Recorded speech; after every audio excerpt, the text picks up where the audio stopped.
All right, we're live. Thank you for Yay! joining us today, Adenike. Uh, This is our third chat for the day. I'm really excited to learn about, venture capital and your work. First of all, can you tell us about yourself, your background and what you're doing now? okay, hi everyone. I'm really, excited to be here. This is one of the goals I set this year to speak at like events, and it's such a dream come true for me. So, yay! Yeah. My name is Adenike Sharif. I am 22 years old. I live in Lagos, Nigeria. Um, my background is mostly I'm currently studying law in the University of Lagos, but I've also been working since I was like 17. Had my background in like marketing, content marketing, writing. I also did like freelance mental health writing for a while before I transitioned into venture capital. So yeah, that's pretty much my background. Makes for a really interesting story, to be honest. That's pretty interesting. How do you manage that with going to school? Like So I my friend likes to say that when you're in school is when you can really predict your timing because there's a set timetable, right? You know when you have classes, you know when you're going to be free. So I've been pretty transparent about it. At work, they know I have school. And then the good thing about venture capital is nothing is really ever urgent. It's mostly you have meetings, you have to review companies, you have to do like due diligence. So all of that can be really batched and scheduled. So it's not too much of a hassle. Doesn't affect my schooling. It just means that some weekends I have to study or I have to stay up late at night just to catch up sometimes. So it's been really, really great so far. Awesome, awesome. So I see you're a principal at Future Yeah. Africa. Can you tell us who a principal is? Okay, so a principal at a venture capital firm is typically the role that comes, so in order of seniority, after partners, you have the principal. And what that means is that, I'm the one who talks to companies, have meetings with companies, see whether they fit into our thesis, ensure, I usually interface with them, talk to them, answer their questions. If you're a company applying to Future Africa, I'm probably the first person that I'm going to speak to. And then when you proceed to the next stage, it'll probably be you talk to me and then the partners, and then we'll sort of like review together. As a principal, I also have a say in whether we invest in a company or not based on our thesis. And then, documentation, because one thing about funding, there has to be a lot of like documentation. So whether it's ensuring that the company is in the right legal standing, getting all the necessary due diligence information from them, helping them with what they need. Also, a big part of investing is also supporting the founders with what they need. So sometimes they're trying to hire people and they need introductions to people that can help them with that. I would typically handle that. Then the interesting thing is that Future Africa, our model is actually quite a bit different from the regular venture capital fund. So I also manage our community of co-investors and I'm in charge of investor relations on that end.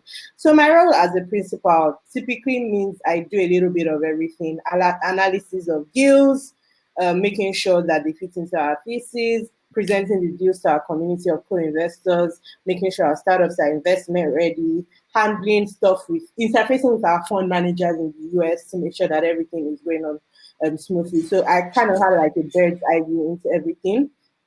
And it also means that instead of just oversight, I'm actually working on it because I'm not a partner. Partners typically do like reviewing stuff that I've already prepared for them. Yes, so Also, that's what that's cool. it is Um, like. for everyone who doesn't really know about venture capital, let me just Mm-hmm. give a little background. Like, many times we see new companies, new tech companies that are coming, Mm-hmm. how do they start? The question is, how do they get that money? That's what venture Mm-hmm. capitalists do. They Yeah. invest in the startups that, we're Mm-hmm. seeing. So other companies that we may know, Yeah. maybe like something very popular, maybe like Flutterwave or Paystack, Yeah. all Yeah. these Yeah. nice cool apps. People funded Yeah. that, and that's what venture capitalists do. Mm-hmm. So, Mm-hmm. I want to know, like, you being in this space, how did you get in here? Okay. Like, when did you get interested in this? Yeah. Okay. So a bit of background. Last year, March, I work with Ian, who is our general partner, to launch something that we called Future Africa. At first, it was supposed to just be like a publication where we would talk about like the past of Nigeria and Africa. How did we get where we are? Vision 2020 and our analysis for it and all of that. And as I mentioned, I used to be into content marketing and writing, which was why we had started working together. But we soon realized something very quickly, that most of our problems will not be fixed by talking. In the process of our research, we discovered three things. Companies need three major things to survive. They need capital, they need the money to grow, they need coaching, they need people who have operated and run businesses to tell them, here's how to run a business that scales in Africa, especially because, in America, there's a lot of support, people understand the market, there's a lot of research, there's a lot of data, but that doesn't really exist in this market yet. We're still in the nascent stages of it. And then they need community. Community meaning that you want to know other people who are, sort of going on this path with you. So he had done a couple of angel investments under an entity that used to have a different name. So when we realized all of this, we sort of just merged that and decided to now make Future Africa a proper fund. But this will now lead me to answering your question about what a venture fund is, what it does, and all of that. So traditionally, if you're a venture fund, you raise money from what is called LPs. These LPs are limited partners. So think endowment funds, universities, family offices, people that have a lot of money. They give you that money to invest on their behalf, and you earn your own money as a venture capital firm from what is called the management fees. You earn salary expenses from the management fees, and you also get a cut of the returns on that investment. But ultimately, you're expected to deliver returns to your LPs. So we had toyed around a bit with the idea of doing that, raise money from most likely the US, to be honest, because that's where you have a lot of these people. There are some in Africa as well, but it's always just it's not an easy process raising money for a venture capital fund. There's a lot of hoops you have to go through. So we were toying with that idea, and then the pandemic hit. And what we saw was that there, on one hand, a lot of companies that we had been talking to, trying to fund, and on the second hand, our LPs, prospective people that we had been trying to raise money from to invest, just the traditional model. So we thought, what's a new way to do this? Another idea we had been playing around with was, what would a new model for venture capital look like? And we came upon one where, as an individual, there are like a lot of middle class, high net worth people in Africa. How do we pull these people together, and the diaspora as well, to invest in these companies, right? So on the, like I said, we had been doing some angel investment. And what used to happen sometimes was, people in our network will say, oh, I know that you guys see a lot of great companies. When you're investing in this company, let me know. I would like to write a check. Because what happens is, sorry, I might be going off a lot, but I'm just trying to give a lot of context into what happens and how venture finance works. So if you're a startup, you're a company, right, and you want money, there's two categories of people. Individuals who give you money, they're typically called angels, and then venture capital firms or funds and offices and stuff like that.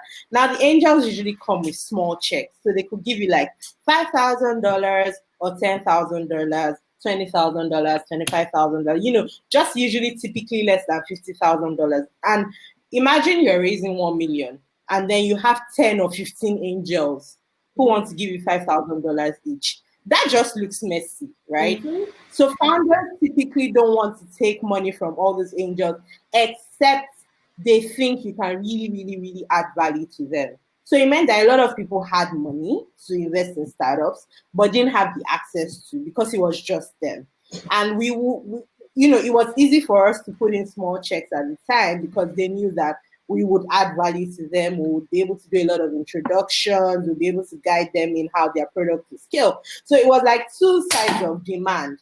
And what we now did was we thought, what if we brought, on a small scale, sometimes we'll add on some friends, who are interested in investing in startups, put all of us together in what is called a special purpose vehicle, which is basically a company that is set up for the purpose of investing in another company. So that's called a special purpose vehicle. And then we would invest in that company. So we thought, what if we did this on a larger scale? I mean, it seemed like such a crazy idea that we weren't sure people would be interested in. So at the height of the pandemic, one of the companies we've been talking to, we were basically watching them need money, but not be able to get money because of everything that was happening in the world. People were afraid. I mean, these were the early days. The whole world was in lockdown. You understand what I mean?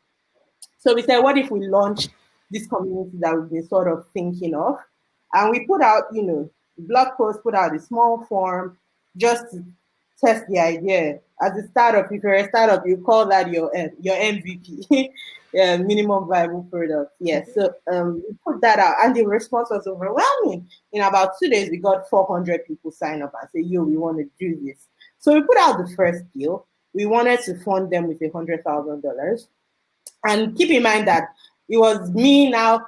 This was the time when we were trying to transition into a fund. So I was directly, doing the form, making sure all the blog posts went out, and talking to the company, making sure, telling them that they will get their money, working with fund managers in the US that could help us set up the SPVs.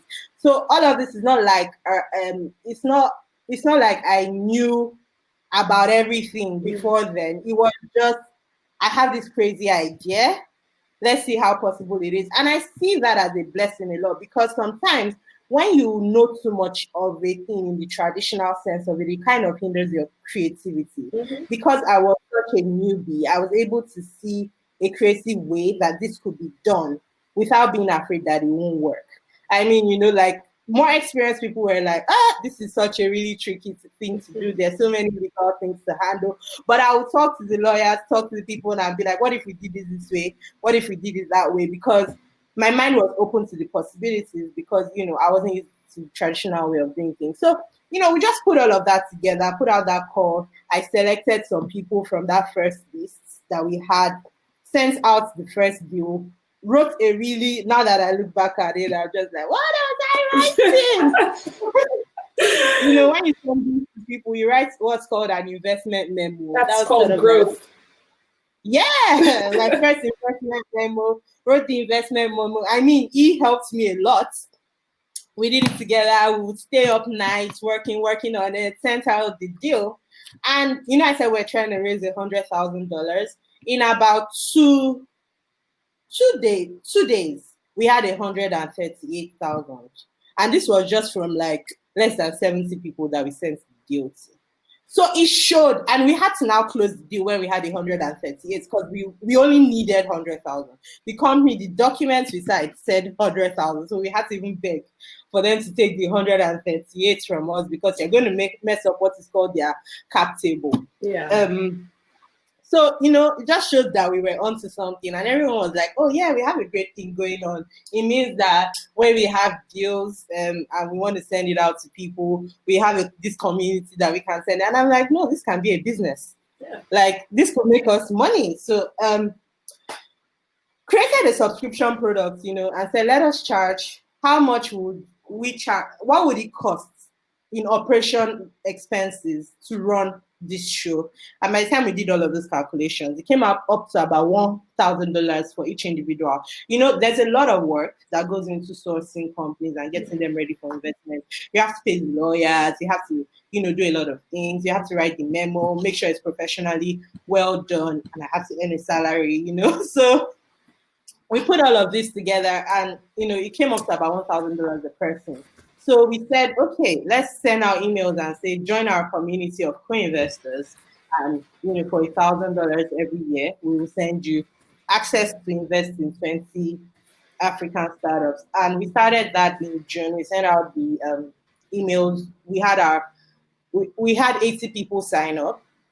And 80 people because we really filtered, because investment is very tricky. You want to be sure who you are taking money from. They have to be people in right standing. You have to know their source of income. You have to do what's called KYC, just to be, sure that you are not taking money from like money launderers or stuff like that, because that's really important. And we have 80 people in the first quarter. We took in 80 people paid to be part of this community. And really, really, yeah. So now on Monday, we're sending out acceptance emails to about 300 people. Oh, wow. Yes. So this next quarter. And in the last quarter, we've done 5 companies. We funded these companies with $932,000 at my last count. All of this just within July, and now that's at my last count. We haven't done the last company. We haven't put them up yet, but I'm sure by the time we do that, we should have more than $1 million. The community has grown. We launched what is called the rolling fund, because what we then realized, we had a new problem. The new problem was that people wanted to invest. A lot of people wanted to invest in companies. Imagine you have $100,000 allocation, and then you're getting $168,000 in 7 hours. So the deals were getting oversubscribed really fast. We needed to innovate. So we came up, we worked with our fund managers in the US called Angel to create what's called the Future Africa Rolling Fund. Can you just to cut you a bit, can you talk about what a rolling fund is, just so that everyone... Okay. Yeah.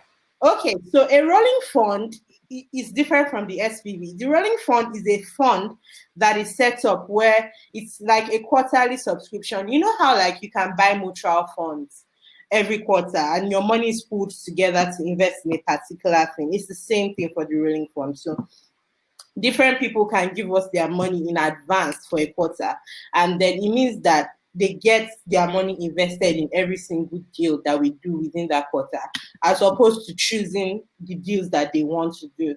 We choose the deals and we invest them in everything that we do on their behalf. We now get, when there's a liquidation event, that means that when 3 things happen. 1, if the company becomes a public company and is being publicly traded on the stock exchange, previous investors usually are able to recoup money. Or if the company is sold to another company, or if we decide to sell our stake in that company, we will now then give returns to our LPs. Now, I mentioned LPs at first. Now you see that in this model, it's everyday people that can be LPs, because it's as little as $10,000, which is a really small amount of money in the venture world. Because typically you can't get access to become an LP if you're not giving at least $1 million. But now with $10,000, you can become an LP. So we launched the rolling fund. We kept it really small for this first quarter. We didn't want to do more than 250,000, and we got 250,000, and we disbursed it across 5 companies. So it's been really, really, really innovative. The thing with being Nigerian and African is you have to find really, really creative ways to solve existing problems. You can't complain your way through. You just have to think, what's the creative way I can do this? And even though you might get it wrong sometimes, or it doesn't work, you've learned something. So yeah, that has basically been my experience in venture. It's been a lot of learning on the job.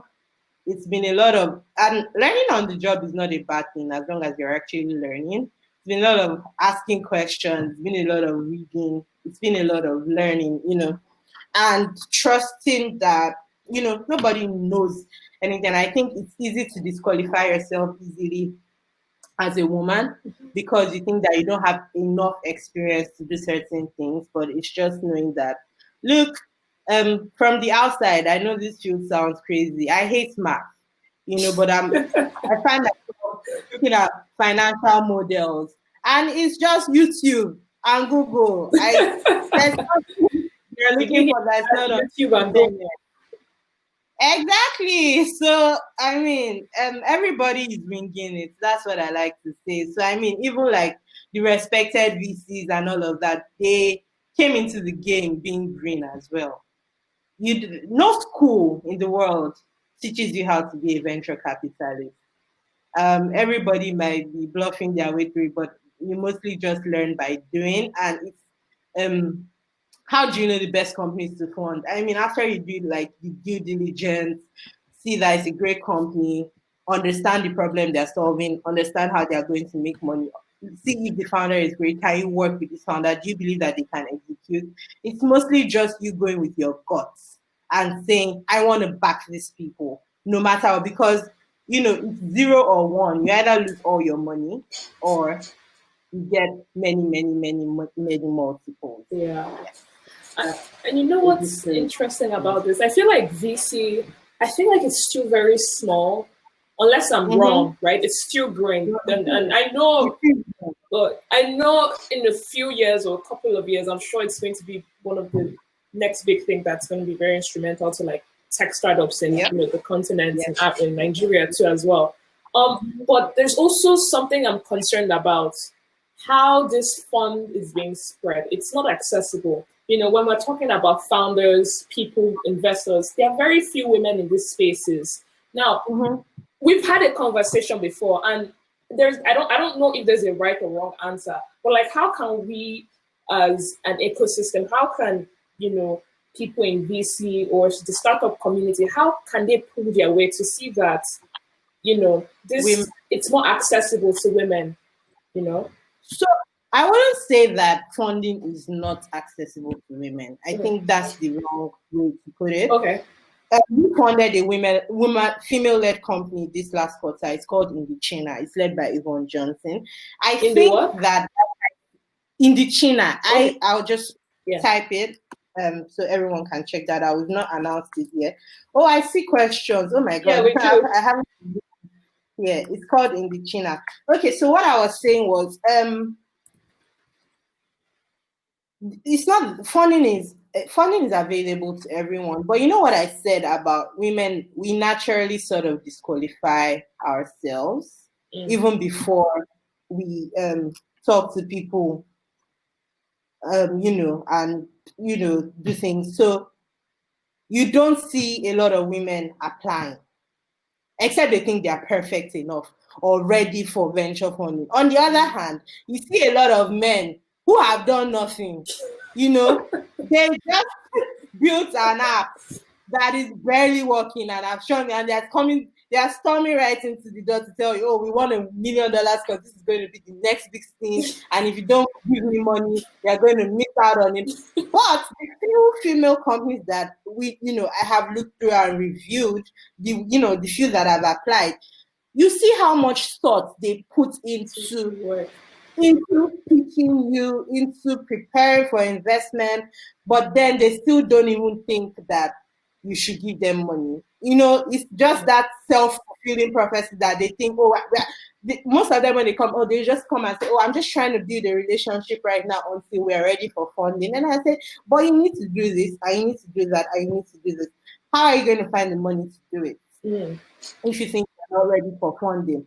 Venture capital funding, and I'm just putting it out here, if you're building a product that you think, needs money to scale very fast, as an early stage investor, which we are not backing you when you are perfect. We're not backing you when you have everything put together. We are backing you as a founder, the industry that you are operating in, and because we are making a bet on the future. So you don't have to have everything put together. That's one. Two is how do we make it more accessible to women? So it's also by just encouraging women to do stuff. So last year we ran a program called Fave Women, and it was basically, we found out that a lot of the companies that have gotten into Y Combinator have been male-led for no justifiable reason, and there are a lot of great female-led startups. I mean, one of the best health tech companies in the country is run by a woman, LifeBank, and they're solving an important problem. There's so many. We have Bitcoin being led by Erase. So many amazing companies being led by women, and they're growing really, really, really fast. So there's actually no justifiable reason why it should just be women. And we saw a lot of really, really amazing female-led companies who were pitching into YC. I mean, one of our portfolio companies, which is really, really great, is Bamboo. It's co-founded by a woman, Yomo, and Bamboo is really great because of Yomo's marketing brilliance. She just thought I've seen it before. It's beautiful. Exactly. So, we really, really love talking to women. So I'll say women, first of all, apply. Don't try to be perfect. Our job as early stage investors is to hold your hands and walk you through everything that you need to grow. You can call us anytime, ask for help. We're really, really, really hands-on in helping you. Second thing would be, honestly, next year, one of my goals is to do a program for women in venture. Women who are looking to get into venture capital, because when you have a seat at the table, you can advocate for your own. You have companies like Ingressi, which is led by Maya. She sees a woman-run company, she can understand immediately and advocate for that woman to get funded when they qualify. We can, because I'm a woman as well, and I see women-led companies, things that other people might miss or want to dismiss, I can advocate that, this is a female-led company, let's take another look at them. So, yeah, I think those are the two things, but it's mostly if nobody sees you, if nobody knows you, nobody's going to know that you need funding. So, yeah, I would definitely just encourage more women to apply. And I see a question here. Can I answer the question? I have a couple of questions. There are two, just to mention, there are two tabs, events and stage. I just realized that. So there are questions. I think it's on start from. Yeah, start from stage. Okay, I'll start from stage. How can I become an angel investor?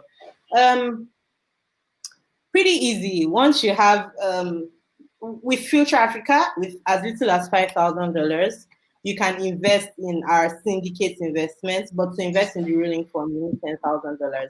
I will put the link here just to apply.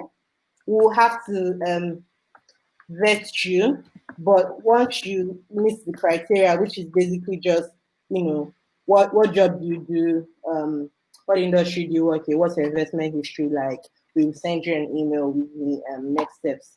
Then, do we list a timeline for the return? Venture capital is long term. You're looking at 7 to 10 years before you get your money back in the best case scenario. Sometimes it happens before that, but most times, because you are backing a growing business, you just have to be in it for the long haul. And there'll be ups, there'll be downs, but most times it evens out. I mean, we have companies like Paystack and Flutterwave who were founded like 4, 5, 6 years ago. Look how great they're doing now. Their earliest investors will be making a killing. You understand what I mean? Should they choose to liquidate? But if they didn't wait that long, those returns won't just come. So if you're investing in startups, you just have to be in it for the long haul. We usually tell our co-investors that this is very risky investment. The probability of losing your money is about 90%, but there's also a probability of making a lot of money. How do we source deal flow? So because a lot of people on our team are operators themselves, and you have who founded Andela Flutterwave, it's pretty well known in the industry. So we usually learn about companies from when it's just an idea and work with the founders to sort of flesh it out and validate what they're building, work with them. So we know when companies are ready for investments from the ground up, right? And we just work with them. That's one of the primary ways we get deal flow, by helping people, by just being helpful. Secondly, people reach out to us, people get introduced to us. Thirdly, you can fill a form on our website and we will read your pitch and see if it's something that fits into our thesis and get back to you. What industries do we back? So at Future Africa, our major goal is to back companies that are solving the most important problems that Africans face. So the industries have to be areas where they're facing problems. Think healthcare, education, agriculture, financial services. Those are the broad areas that we've invested in so far. For example, you're hearing this here first, the companies that we did last quarter. This isn't public news yet, but like in October, we'll be making the announcements. We invested in Relief, which is an agricultural company. They were in YC. They basically, food wastage is such a huge problem, and they basically have created technology that helps to cut short that process by pre-processing technology. And they provide value to factories as well as smallholder farmers, and they're a revenue making company. We did Evolve Credit and Indochina, who are building out the credit infrastructure for Africa, which is something that doesn't exist yet. That's a huge problem. Fintech has sort of evolved to the point where it's easier to send money now, it's easier to get loans, but what does credit infrastructure look like on a broad basis? How do we solve that problem? That's why we back those two companies. We have Steers Business, which is basically just does insights and analysis and puts together data to help you understand the Nigerian economy. Because you want people to invest in your continent and your country, they have to understand what the business landscape looks like, which is why we invested in Steers. We have Tambua Health, which is they create hardware that helps to people, lung imaging technology. Basically, they've designed a device that gives more accurate readings of respiratory disease when there are respiratory disease in a person's system. And it's just really, really brilliant technology. They got featured on Google and all of that. We were privileged to be like the only investors in their seed round. So they were actually the first deal that we did. Then we also did Bamboo. Bamboo basically helps young Africans build their wealth. We were previous investors in Bamboo at their pre-seed stage, but it's such a great company that we did it again. So yeah, those are sort of like the broad sectors that we invest in. We like to develop a thesis around the industry. So healthcare, hardware, agriculture, education, just basically things that are solving pressing problems that people have. What stage must a business be at before they can come to you? We're an early stage fund. We invest pre-seed, seed, and in very, very, very rare cases, Series A, which is usually when, it's always a follow-on investment, which means that we have invested previously in the company before. They are raising a Series A. Series A means after the initial funding they receive, they are raising another round from investors to grow even more. What do you need? We need to see that you have tested out your idea in some form. It doesn't mean that you are making money or anything, although that would be nice, but we need to see that there's validation in that people need this product and you've actually done the work to see whether people need the product or not. So that can take different forms. You could have a website, a waiting list, some customers that have actually used your product. So like just have something that shows us practically what you're trying to do. It doesn't have to be successful yet. It doesn't have to make the most money yet, but it gives us a clear idea of what you're trying to achieve. How did I go about upskilling myself from venture capital? Like I said, I learned on the job, but mostly just reading a lot, talking to people, working with companies, asking questions. I'm not afraid to ask questions. I mean, at first, I asked a lot of questions that I look back at now and think that, wow, what a stupid question to ask. But if I didn't ask, I wouldn't have known. I read books. Venture capital is it's a field where, just from reading this book, there's this really great book called Venture Deals by Brad Feld. And you just learn sort of like the mechanics of how everything works. Because the process is pretty straightforward. A company comes to you, you like the company or not. They go to first meeting, some go to second meeting. If you like the company, you send them what's called a term sheet. This term sheet basically just contains like the things that you want to do on the terms of the investment, how much you're investing, at what percentage, how much the company is valued at what rights you have in the company and stuff like that. Once that is signed, you proceed to the due diligence stage, which makes or mars the investment, because there are so many things you could discover in this due diligence stage. For example, if you find out that the founder lied about being a felon or has been convicted in the past, or it's fraudulent and stuff like that, you most likely not proceed with that investment. Or if you found out that they've lied in some of their materials, you review their financial model and all of that. And once that stage is done, you then sign the investment agreement and then you send them the cash. But our own process is a little different because that's when they typically now go to what we call the collective. We put them up, people commit to invest into them, and then the funds are wired. Question. I think that's actually all. We're actually right on time.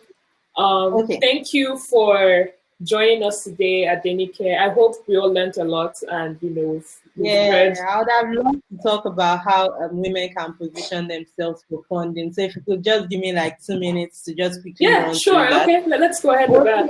Great. First things first, know the story of your business, know how to pitch your business, be confident about what you're doing. And that's just 3 things. What problem are you solving? Why does it matter? What's the future of it? Those are the 3 things. Those are the basic 3 ingredients of any pitch deck. So for instance, Future Africa, I'll just use Future Africa to explain.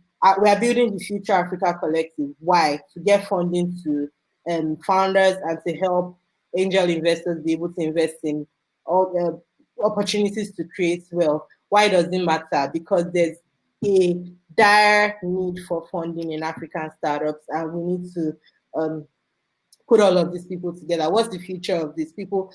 In the near future, within 10 years, we're going to be seeing like billion-dollar exits in this industry. Why wouldn't you want to be a part of that? You see how I've just crafted that story and made people interested in what I'm trying to do.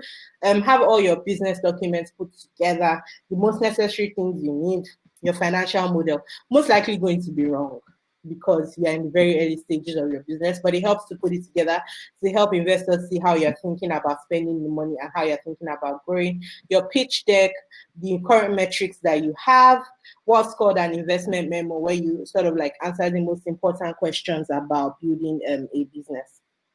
And your CV, make sure whoever you're working with is a person of integrity.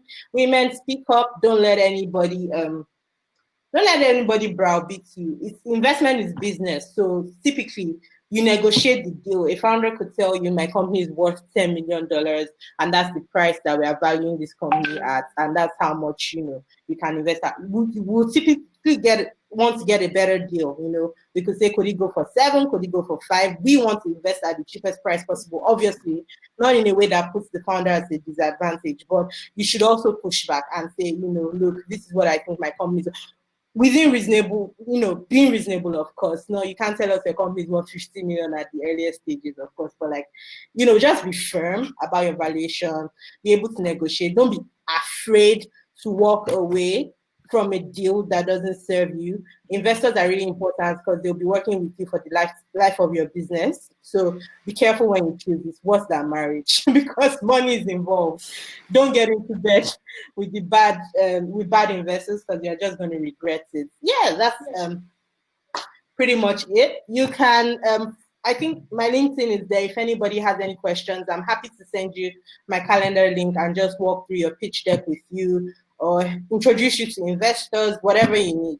Just shoot me a message on LinkedIn. I'm always happy to help. Thank you so much for this opportunity. I really had fun talking. Me too. This is very informative. Pretty excited about what Future Africa is doing. We're going to be having Oyinda next. Stay tuned. We'll be back on in a few minutes. Bye-bye. Okay.